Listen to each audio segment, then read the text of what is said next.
Good morning, everyone. Welcome back to the Celtic Way. You're here with us on the morning briefing. I'm your host, John McGinley. There's no Hamish Carton this morning. He's having a couple of days rest, a couple of days holiday, so we'll be hearing from him into next week. But I'm joined by Ryan McGinley, back from Zagreb. How are you doing this morning, Ryan? How's everything going? Yeah, things are good. Happy to be back home. Spending a lot of time in airports yesterday, going from one place to the next. I think it comes to the end of those trips where you're like, I just need to go home now. I need to. It's time. It's time to go to what I'm familiar with. Although I was getting more and more familiarised with Zagreb, a great place, and I would recommend it to everybody or anybody that wants to go somewhere, even if not for the football, if just for a city break, I would recommend it. But yeah, happy to be back. Happy to be talking about Celtic, and happy to be in the morning briefing with you. Yeah, hope everyone joining us live is doing well in the chat. We'll bring in some of your comments later on. We're going to be talking about just kind of mopping up the Champions League news, really. Based on results last night, a wee update on the money that Celtic have earned so far. Talk a bit about Callum McGregor, his 100th appearance. He kind of had some media duties after the match that Ryan covered for us, and a wee chat with Jozo Simunovic as well. So we'll do that, and then of course, we're not going to spend too long on Zagreb. We're going to be turning towards our attention, just like Celtic are, very quickly towards Rangers and the Cup final on Sunday, the first chance at silverware this season. But let's begin with the results in the Champions League last night, Ryan. So, by my reckoning, Celtic are now 21st in the table. Obviously, they need to finish in the top 24. I think the feeling before the tournament started, Ryan, was that 9 points would be enough to get a team through into the top 24 playoffs. It's looking increasingly like 10 or maybe even 11 might have to do the job. I think notable results last night. Feyenoord had a big win against Sparta Prague, which has pushed them up into the top 24. And Stuttgart are really in the reckoning. They thrash with young boys who we face next. Young boys are having a terrible time of it. They're completely beleaguered in this competition, and hopefully that's something Celtic can take advantage of and book our place in the next round. Yeah, in some ways, I think it's been really simplified for Celtic. Just win the next match against Young Yeah. Boys, do what everybody else has done in the Champions League this season when they've come up against Young Boys and defeat them, because that's what's happening. There's 3 teams currently on 0 points at the moment. Bratislava, who Celtic beat on match day 1, and RB Leipzig. So they need to do what they did to those teams where they got their 2 wins in the competition and beat that third team. The draw has been kind to Celtic, I would say, in terms of they've missed a lot of the big hitters in the competition. Yes, they came up against Borussia Dortmund. We all know about that, and we know about Atalanta. That Atalanta draw gets better with every single match day in the Champions League. They gave Real Madrid a game the other night as well. So they're no mugs. They're definitely good in Serie A as well. I think they're near enough the top of the table in Serie A. So a really good point on the road. It's really simplified for Celtic. They just need to win against Young Boys, and then I think they'll pretty much be home and hosed. But you don't want to. I think when the draw came out, I think everyone looked at it and thought, if Celtic can go into that last home game, obviously we're playing Aston Villa away in the final match day, but if we can go into that last home game with the chance to get a result against Young Boys to go through into the knockout stages of the Champions League for the first time in over 12 years, I think everyone's thinking that's the objective. So that's where Celtic have got themselves to. They've worked hard to get to this 9-point mark, which is a credit to them, and obviously everyone's been pleased with that. And now it's really about showing the mentality and the hunger and the desire. It'll be all about that in that match against Young Boys. It's a fair bit in the distance, but certainly supporters are looking towards it already. It's such a huge match. It's pivotal in our season. And I'm excited to see Celtic kind of hit that mark and really assert themselves in a match of that significance. It will be a match of significance. It will feel like a knockout match to me. I know we're playing Aston Villa on the final match day. There's always the possibility of a point or getting something from that. But the Young Boys one is definitely the main event. And, I'm backing Celtic to do it. Are you backing Celtic to do it, Ryan? Yeah, I would certainly hope so, especially if they bring their A game at home in the Champions League. It's a bit of an advantage as well, having the 60,000 fans at Celtic Park. They'll make it really, really noisy on the night, I'm sure.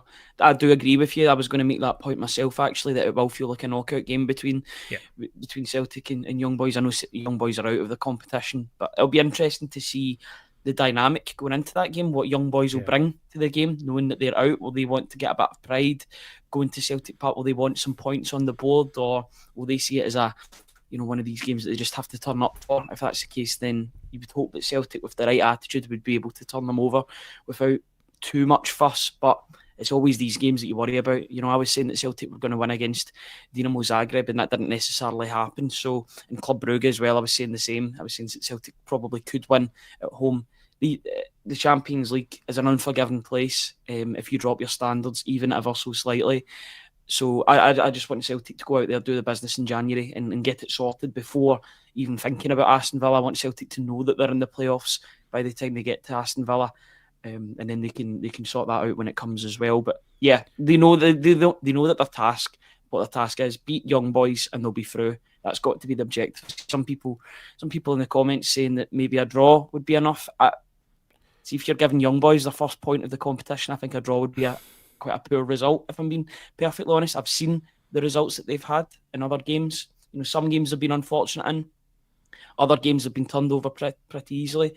I would maybe think there'd be something in the middle with Celtic and Young Boys at home at Celtic Park. That's got to be the aim and it's got to be the objective to win that game. Yeah, that's true. I mean, I think everyone's looking at it thinking, no messing about, win the game and you're through. I think the people, perhaps saying 11 points, I think they're right. I think if you can just get that point, it might be enough to get Celtic through. It should be enough to get Celtic through. So you don't want to lose that one, obviously. That's crucial. But everything, as you say, everything's earned at this level. Celtic will need to be at their best to get through that one. Now, if you like to track these things, the kind of money situation, we've got a wee update here. So I think Celtic have earned, and this is out with attendance money, but Celtic have earned through the UEFA cash around 39 million euros already this season, which works out just north of 32 million pounds, and that is made up of their 18.6 million euro starting fee. Their market pool is around 9.5 million. The 10-year coefficient is around 4 million euros, and then from the points that Celtic have earned in the competition already this season, they've earned 6.3 million euros, and their placement cash is 1.45 million euros minimum. So that all adds up to around 40 million euros, which is 33 million pounds, which is obviously massive. Add on that to the attendances, the sold out Celtic Parks, then Celtic are obviously raking in. So that's a wee update on the money situation. And now domestic football kind of comes back into it, Ryan. I know Callum McGregor's already messaging that Celtic are fully focused on the final, as you would expect. Everyone's looking ahead to, grabbing that first bit of silverware of the season on Sunday. How are you feeling ahead of it? Are you feeling, do you feel confident about Celtic's chances? How are you viewing the Hampden clash? Yeah, I'm feeling pretty confident about it because I know that Celtic's level can up their level going into this game, into this cup final, and they have been up in their level when it comes to the big games recently. You would say, you look at that last game, the last big game that they've had, maybe apart from Bruges, was RB Leipzig, and they managed to really up their level there. And they played so well against Rangers in the first game of the season. Rangers also are playing tonight. They're playing against Ange Postecoglou's Spurs. So that's a difficult one to negotiate because you've got the fitness concerns about that playing, and then you've got 3 days rest, whereas Celtic have had another couple more days rest than Rangers. I think that'll potentially play a factor, maybe later on in the game, although I did say that, and I was saying that after, is it 2022?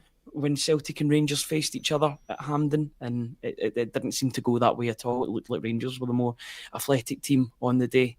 But I think that'll come into play. I also just think that Celtic have got better players than their opposition as well, and I hope that comes to fruition on Sunday. There's players that have done it before against Rangers. There's players that still probably need to do it against Rangers, such as Nicholas Kuhn, who hasn't really had that much of an impact. He should have got that assist for the Kyogo goal, but he was unfortunately offside in the build-up. You've got other guys like Austin Trusty as well, who will be looking to come into the team and really make an impact. Arne Engels too, because he came off the bench and did well against Rangers, but he would ideally be wanting to start. Whether he does is a completely different story at the moment. Yeah, I'm feeling pretty confident about the game. You know, as you get closer and closer, maybe nerves come into it a bit just because it's a Glasgow derby, it's at Hampden, the National Stadium, 50-50 split. It's going to be a great atmosphere at the game. But right now, as we're speaking on Thursday morning, yeah, I'm feeling pretty confident that Celtic will get the business done on Sunday, despite the fact that Rangers have been in a little bit better form than they have been recently. Yeah, the captain was, making it clear that the players know what the expectations are. This is the quotes we have from him overnight. He said the expectation is to win, and the players know that. We have to recover well from the game against Dynamo, and when we go to the final, we have to give everything we can to make sure it's a positive afternoon. And he was asked if it's a chance to make a statement, early in the season. He said, "I think it gives you that clarity of all the work you've been doing up to that point. If you can cement that with a trophy, then it's great fodder for you moving forward as well. The first win of the season is always big.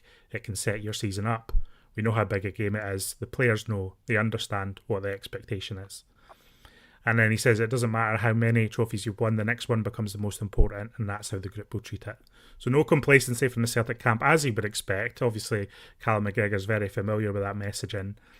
The players, having not won the tournament last year, they made it a very clear objective that their goal this season was to win the League Cup back. As we've mentioned on various shows, Callum McGregor's saying that right after the Scottish Cup final, of course. So, he's earmarked this one as a trophy that he wants Celtic to win this season and really set the team up for a very strong season. And you sense that they're ready for this one, don't you? Yeah, I do. They've been in this position before, so they're obviously used to this sort of opposition and being at Hampden in the final and knowing what is needed. There's so many players in there that have won multiple titles for Celtic already. A couple of new players that will get used to it, hopefully, as the years go on. But there's so many veterans in that team that are just used to winning trophies year on year. And I loved that personally from Callum McGregor after the Scottish Cup final. I like the fact that he's talking about the trophy that he hasn't won. That's a captain's mentality, and it's also a winning mentality. That even though he was enjoying the trophy that he'd won, he was also looking back to a trophy that he didn't win. It was the opposition that day that won it back in December, last December. But yeah, he just installs that winning mentality. And I think he's been a great captain in that regard because it's clear that the standards never stop or they never drop. You hear about Joseph Simonovic talking about Callum McGregor too, and the fact of how much of a big figure he is in the dressing room. So he's been there, he's done that, he's bought the T-shirt, he's got numerous trophies to his name, and I'm sure he'll be no different come the weekend in terms of installing belief into his fellow players of what they need to do, keep that winning mentality going, and then the Celtic supporters will be the 12th man in the stand as well, hopefully cheering them on until the final whistle, regardless of how long that game is at the weekend. Yeah, Josef Simonovic, now a coach at Dynamo Zagreb, was in the mix zone, and he was giving his thoughts on the final and the game against Rangers, and he was pretty unequivocal with his prediction. Simonovic said, "I think they will win if they play the way they did in Zagreb and in the last couple of months. Celtic set the standard, so they just need to keep going. It reminds me of the Celtic of when I used to be there and that we used to play with, especially that season when we were unbeaten. So I'm looking forward to it. Of course, against Rangers is always a tough game, but I really do trust these guys and this group." So Simonovic really making the comparison that a lot of people are increasingly making between the Celtic of this season and the Celtic of Brendan Rodgers' first season. But those comparisons only grow if Celtic keep winning and do what that team did, which is win every trophy. And it's again, it's Brendan Rodgers says it. Ange Postecoglou used to say it's a game of consequence, and this is when you show your best stuff. This is where you show that your processes and your hard work every day can pay off on the big occasion. You've got the mentality to see that through. But you do sense a quiet confidence around the team. I think, we do have a bit of extra build-up as well. And I think we'd be remiss, I think a few Celtic supporters will perhaps have their eye on Ange Postecoglou return to Glasgow this evening. Ryan, will you have a wee eye on that one? Of course, yeah. I've been watching a lot of Spurs this season, a bit up and down. They've had the highs of beating Man City 4-0, the lows. I mean, I came off the plane in Zagreb on Sunday night, and I think before I was on the plane, or it might have been the first plane actually to Amsterdam. I think Spurs were up 2-0 or something against Chelsea, or 2-1, and then I realised that they'd been beaten 4-3, and it was a very Spursy thing, sort of Ange Postecoglou. It's Ange ball. It's crazy, but yeah. In terms of preparation for a cup final, I think playing against an Ange Postecoglou team is only a hindrance to Rangers, if I'm being honest, because you know what an Ange Postecoglou team is going to bring to the table, or what it should bring. Now, what it does bring is could be completely different due to the way the managerial situation is at the moment with the players. If you're Celtic, you're hoping that you see that Ange ball come into play at Ibrox tonight and really sort of put the Rangers through the ringer a bit ahead of Sunday. Now, I think Celtic are a better team than Rangers. I don't think there's any doubt about that, but if you want them to have as tough a game as possible against Spurs in preparation for the Celtic game at the weekend. They're coming up against two good sides with good players in Celtic and Spurs respectively. So yeah, I'm going to keep an eye on that one tonight. I thought Ange Postecoglou's quotes yesterday at the press conference were quite good. He's not expecting a nice reception at Ibrox, which was quite funny. A couple of really good quips as well. It was, it feels as if he's never been away, but he's nearly been away 2 years. We were so used to him, and then he's been away. But I think because he's been so much in the limelight at Spurs as well, he's not been too far away, and you've heard a lot about him. So I want him to do well. I think he was a great manager for Celtic, and let's see how his team does tonight against Rangers. But Celtic can sit back knowing that they don't have to play until Sunday afternoon, so they'll feel a lot better about that. Big pitch at Hampden. Celtic have got players that can be expansive on that big pitch, and yeah, I think they'll be ready come Sunday afternoon.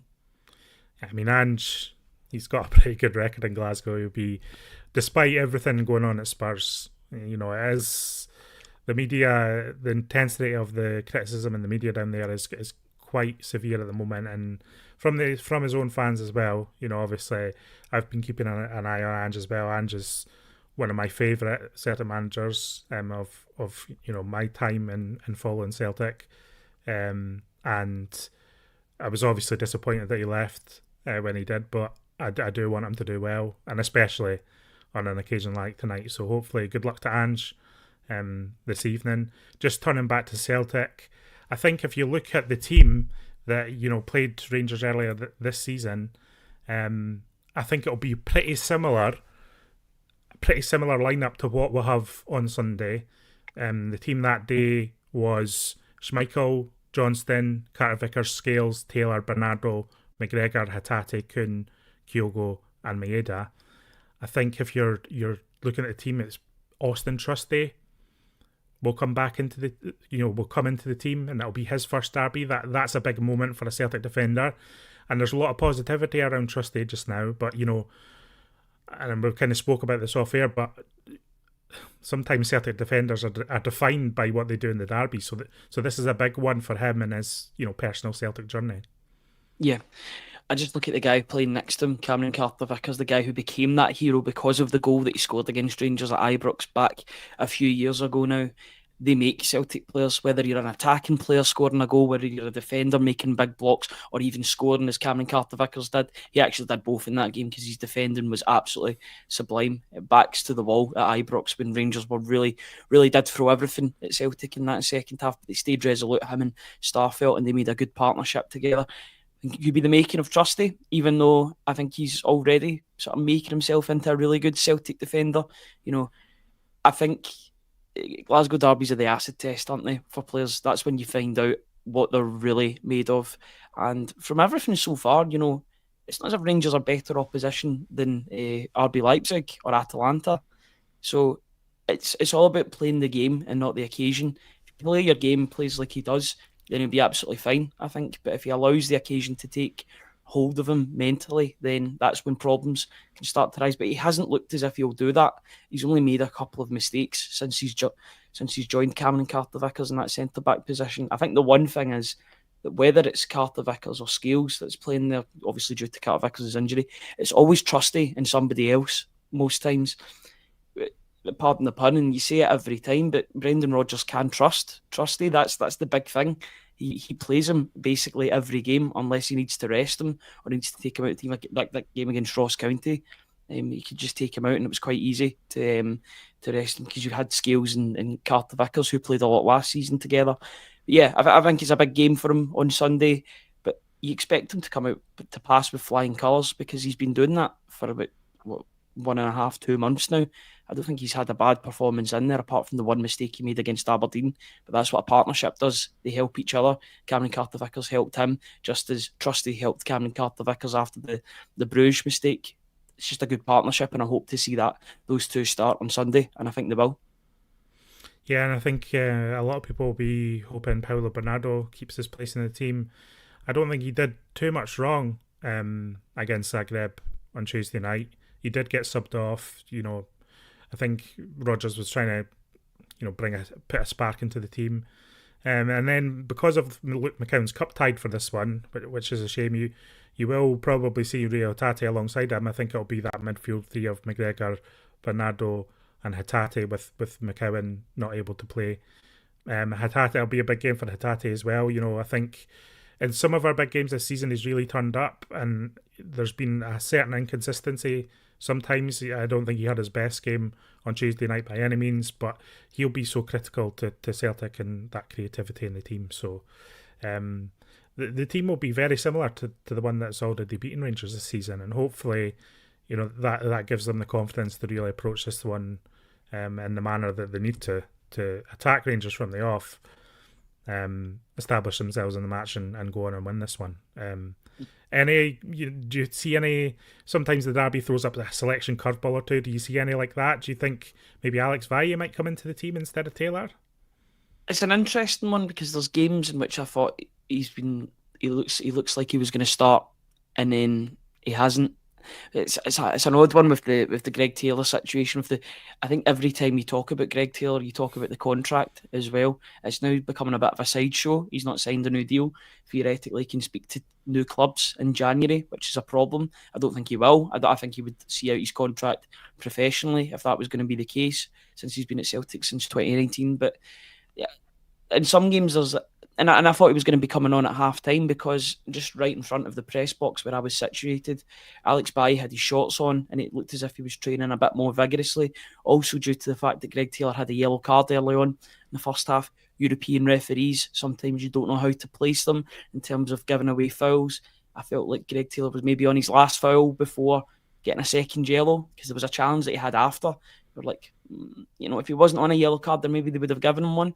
But I thought we would have seen him in the second half against Zagreb, because he would have gave Celtic more oomph going forward, being that out ball. Whereas I think Greg Taylor's more creative and looking to make passes and looking to get crosses in from that inverted role. I wouldn't be against Bailly starting on Sunday. I think it'll be very interesting to see who does start in that position. I presume it's going to be Greg Taylor, because he's got experience in this fixture. Scored at Hampden against Rangers before, so he's got experience of playing against Rangers, scoring and putting in good performances. But yeah, as much as I would like it to be Alex Bailly, because I like what he brings to the team, I reckon it'll be Greg Taylor that gets the start. And the only other real question mark, which we probably won't find out until tomorrow during Brendan Rodgers' press conference, is just the Alistair Johnston situation. Obviously, the update post-match Zagreb was it didn't look too serious. He's not ruled out or anything, and but he's still taking it on a day-to-day basis. So that's just something to keep an eye on over the coming days as well. That would be a blow to lose Alistair Johnston, and for this one, because I think he's just the style of play, the way he plays, is just so tailor-made for Scottish football, and specifically for these games against Rangers. Obviously made his debut at iBox and hit the ground running in a Celtic shirt, so he really relishes this occasion. He would be gutted to miss out. You could sense that from what he was saying after Zagreb. He's dying to pull in the shirt, win another medal, win another derby with Celtic, isn't he? Yeah, I just wonder, because he was put up to the media after the game, is that maybe an insistence that his injury isn't that bad, and it's just one of those ones that he needs to just look at over the next couple of days. Also, when I was sitting in the press box, you see him walking to the subs bench in the second half to meet up with his teammates to watch the second half, and he was limping ever so slightly, but he didn't have anything on, no protective gear or anything like that. I think it's his hip sort of flexor, which is where the injury has occurred. It was a really messy moment, that, and in which the injury was sustained, because Paulo Bernardo was in there. It was a bit of bit of a sandwich of about 3 or 4 players trying to get the ball. Probably one of the only exciting points of the game in terms of that Stramash. But I think if there's any player that you want to be playing on Sunday, it's Alistair Johnston because of the tempo that he brings. Not just what he brings himself, but what he gives other players. I think he gives players that extra 10, 20% because they've got somebody in their corner that will fight for everything at Hampden. He's got a great record against Rangers. He understands what is required for this game. He understands how to play on a booking as well. Because I remember he got a yellow card early doors at Ibrox, and he changed his game ever so slightly, but he didn't allow himself to get cautioned for the second time. Yeah, I think if there's, as much as you know what Ralston will give you, and Ralston will give you a lot of things that are similar, I think in terms of ability, there's a real gap between Ralston and Johnston. So you want to see Alistair Johnston in that starting lineup. Hopefully he's fine. Hopefully he's training tomorrow, and he's ready for the game at the weekend. But it's one of those ones that we need to wait and see. Yeah, I would agree with that. Everyone wants to see him. Again, I always think these games, especially in recent times, Callum McGregor's been immense in the derby, and Rangers just haven't been able to deal with them. Whether they try to mark him or they set off him, he just seems to manage to read them and bypass them and really impact the game. And it's often been Callum McGregor who provides that first moment of moving forward through the Rangers press, really figuring out how Rangers are trying to contain Celtic and really getting around it. So again, obviously it goes without saying, just bring it back to Callum McGregor, but he's going to be so crucial. And if Rangers can't deal with Callum McGregor again, I would suggest that it'll be a long afternoon for them again. So that's certainly one to watch. And obviously we'll have Kuhn, be magic to see him light up this final. Kyogo loves a goal at Hampden. He loves a goal against Rangers. He's primed and ready to go. And then there's question marks about who Rangers go with at the right back, because Dyson Maeda has had so much joy in the derby in recent times too. So there's so many threats that Celtic have that Rangers have to consider and keep an eye on. It starts to look a bit overwhelming from their perspective. I'm not too, I don't think this is going to be one of those ones where it's a Celtic hammering. I just can't see that panning out. These cup finals and semi-finals at Hampden, they're so tight and nervy. There's a lot of tension around the game. It's really about a will to win. Obviously, Celtic would love to dish out another hand, but I just don't think it's going to pan out like that. So it's really just about.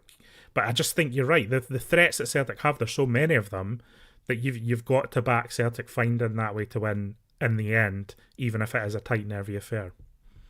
Yeah, I think Rangers will show a bit of respect to Celtic in that regard, because I think they'll play Dujon Sterling at right back if he is fit and available. I think they've realised now that it's become a bit of a sideshow that James Tavernier cannot defend against Dyson Maeda. He struggles, and it's become a mental thing with Tavernier, I believe, now as well. People are talking about it, and he'll be thinking about it going into games because he knows what he's coming up against. Tavernier's not had a great season for Rangers. The numbers will tell you that. He's not getting as many goals as what he has been. Rangers aren't getting that many goals away from home. You could call that a neutral venue, an away game as well, even though they played at Hampden at the start of the season for quite a few games. So maybe that's potentially an advantage that they've played there a bit more, but I don't think that'll come to much. It's Dyson Maeda, you know what he's going to bring, and I think they will play Dujon Sterling because of that. It's every single game. You're always looking at that battle between Maeda and Tavernier, and more often than not, Maeda will come up on top. For me, I want Nicholas Kuhn to be doing the same to Jefty, because Jefty is very good going forward, and he's got a good cross, and he can put a ball into the box. He's got quite a few assists this season, but defensively he is suspect, and I think that Kuhn should be targeting that, like other teams have maybe targeted. I remember in particular Dinamo Kiev in a Champions League qualifier really targeted Jefty, and to the point where he gets sent off, maybe perhaps harshly, but he gets sent off, and Rangers imploded since then. Kuhn loves going one-on-one with a player. I think it's quite clear that Jefty does not like when a player goes one-on-one with him. For me, that's got to be the danger area for Celtic going into the weekend. If Maeda plays against Tavernier, then Rangers probably haven't learned their lesson. Maeda will do what he always does, but I really want Kuhn to take this game by the scruff of the neck and really have that Glasgow derby performance that we're looking for. I think that's the only thing separating him from being a really good Celtic player to a great Celtic player at the moment, and it's doing it against Rangers. that's where players are judged. Whether they like it or not, to be honest, it's the big game, it's the big derby game, and if Kuhn turns up, then he'll be heralded even more than he is right now, and he's having a great season so far. But he can up it even more so if he does it against Rangers. Yeah, I mean, people can discuss the merits of whether Celtic players should be judged for their performance against Rangers or not. The fact is that they are. There's just no getting away from it. That is just the reality of football in Glasgow. Ultimately these are the games that will define Celtic careers, and that's why it's so exciting, everyone, and that's why we're looking forward to it. Now, Ryan, you won't be on the briefing tomorrow, but you will be at Hampden on Sunday alongside Tony. So yeah, it's we're all set for a big few days of Celtic again, aren't we? Yeah, and as we spoke about last week, you love these weeks in football because there's always a new game to talk about in a couple of days. So much so that once this game is out of the way, I'll quite enjoy the week break before you go back into the game that weekend as well. As much as you like midweek games, it's good for the players to, especially if they win on Sunday, to bask in that glory for a little bit. Before going into the game the following weekend. It's a busy time. Celtic are negotiating it quite well at the moment, even though I think they could have won and maybe should have won against Zagreb if they upped their level ever so slightly. I think they're navigating through things not too badly, getting wins domestically. If they can get their first trophy under their belt of the season, then I think nobody will be complaining about any drop points in Zagreb or poor performances against Aberdeen despite winning. It's all about this game. It's all about getting that trophy. And I think that could be a springboard onto even better things in 2025. Well, thanks for joining us, Ryan. Thanks to everyone who's joined us live and who's checking out the video later. We'll be back on Friday morning with a new morning briefing. We'll have lots more Celtic coverage across the Celtic Way website later today. So keep checking us out. Keep checking what we're doing. There's plenty to come over the next 24 to 40 hours from us specifically. And then Celtic Takeover and are the main event on Sunday. But until tomorrow morning, have a good Thursday. Keep an eye on Ange. Wish him good luck, and we'll catch you tomorrow morning. And see what's the latest coming out of Celtic. Thanks, Ryan. Thanks, everyone. We'll say goodbye for now. Thanks, guys.